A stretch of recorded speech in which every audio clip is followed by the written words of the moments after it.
Сәлем, менің атым Жамиля Гав. Сәлем, менің атым Джон. Салем, мен атым Джонатан, я снимала репортаж, ездила в его село Шаурдер, и, в принципе, повторно встретиться не против. Я рада, что он сюда приехал. Мен Қазақстанға келгенде танымал боламын деп ойлаған жоқпын. Мен тілдерді жақсы білемін, жақсы көремін дегенді білдім. Сонымен қатар қазақ тілін меңгеруге оңай болады деп ойладым. Оңай емес, бірақ қиын емес.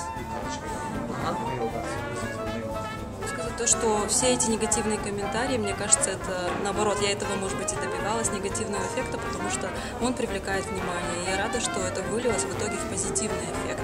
Если бы этого видео не появилось, я бы, была жива-здорова, мне бы никто не говорил неприятных вещей, но был бы такой эффект, когда молодые люди видят и говорят: все, завтра иду учить казахский язык. И кроме того, это явилось таким призывом к действию. Теперь в Кемэпе действует 2 казахских клуба. Один из них был организован после того, как буквально это видео появилось, да, и начали люди задумываться о том, да, уже хватит бояться говорить на языке, надо практиковать свой казахский язык. Пусть он не идеальный, пусть тебя будут стыдить за то, что ты говоришь не на совсем правильном языке, но нужно его практиковать и нужно не бояться произносить эти слова на казахском языке. Пусть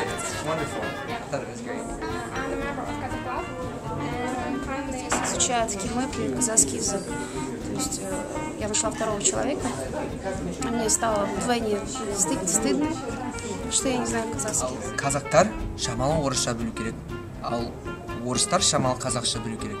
Егер менің идеал, қалай, my ideal situation, идеальный жағдай, егер қазақ қазақша сөйлесе, орысша сөйлесе, бірақ бір-біріне түсінсе, тамаша. Могу сказать, что за 2 месяца мой казахский стал идеальным, но я уже, по крайней мере, мне теперь трудно пристыдить тем, что я говорю на казахском с акцентом, потому что я хотя бы пытаюсь говорить.